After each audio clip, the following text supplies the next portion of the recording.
Well, hi. Thank you for coming today. It's nice to have you here.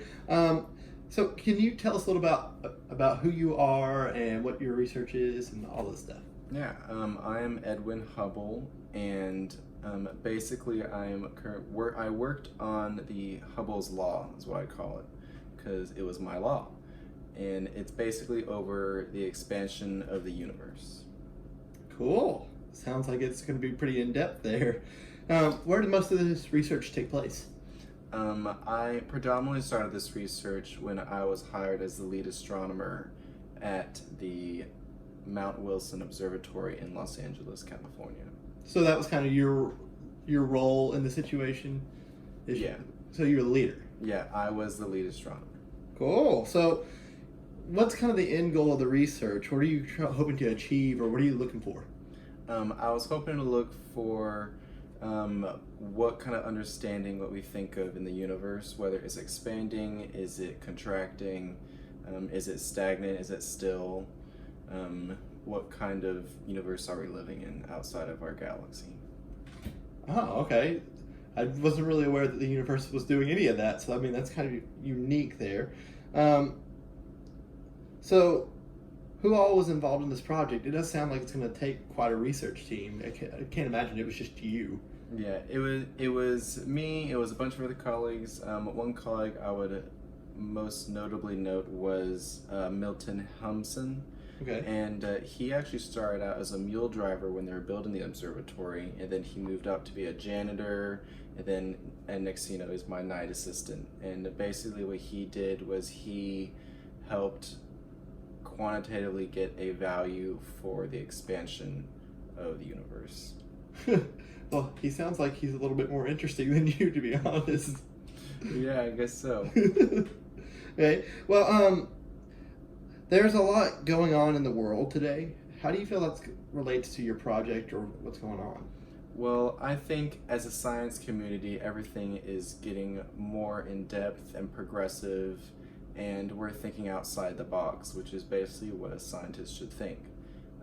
And I find that's kind of correlating with the world that we're living in right now. Right now, we just had a women's rights movement that women gained the right to vote, which I think is awesome. With the end of World War I, we established the League of Nations. Unfortunately, do have those other resistors. We have the KKK emerged up, that terrorist organization that has unfortunately moved up, but we are moving in the right direction. Yeah, I mean, I guess you can see a correlation there. We're progressing as a society and in many other fields. Very well worded. Okay.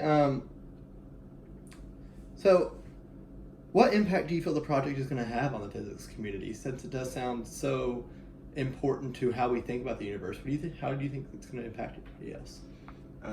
Well, if you think of what I did, so basically, what I did was I looked at in a telescope, I looked at the different light spectrums of each individual star or dot of light that we can see, and we can compare those differences, and we've noticed that the farther the solar system or the galaxy, the deeper the red light hue that it has when it's compared to the light spectrum. And this is used to quantitatively make a distance, and this distance we can measure like as a red shift, noting that it's expanding. So when we find that we're expanding, we can look into other research, like Einstein theorized whether the universe is expanding or if it's contracting. And with this research, we know that the universe that we live in now is way bigger than what we thought of, which is really important. Cool. This also correlates into what people are calling the Big Bang Theory, where the universe is contracting from a single point and it's still growing. Okay. Wow, I mean, it does sound really, really influential. Do you think it's going to be a topic that needs to be continued to research for the next several decades, hundreds of years? Oh yeah, for sure. Especially since it completely gives everyone a completely new perspective of what we are in the universe and how small we are compared to everything around us. Well, cool. Well, let's end on a little lighthearted note here. I know a little bit about your career background, but go ahead and tell some of our viewers, you did some stuff outside of the scientific community. So can you give us a little bit about that? Yeah, actually, before I was really in depth in the scientific community, I went towards astrology and got my graduate's degree. I was actually did multiple sports throughout my life. I took my hand in basketball. I was in baseball. I at one point was a heavyweight boxer. If it wasn't different things that happened in my life, I almost became a professional heavyweight boxer, but I noticed that that wasn't the life for me. At one point, I was a high school basketball coach, which is another interesting fact that no one typically knows about me. It's not a typical characteristic of a scientific researcher. Oh, nice. From sports to science, you seem to cover the gambit there. So, well, it's been nice to have you here today. I'm glad we could learn a little bit about you and about your research, and hopefully we're going to get a lot out of it. So thank you for being here. Thank you for having me.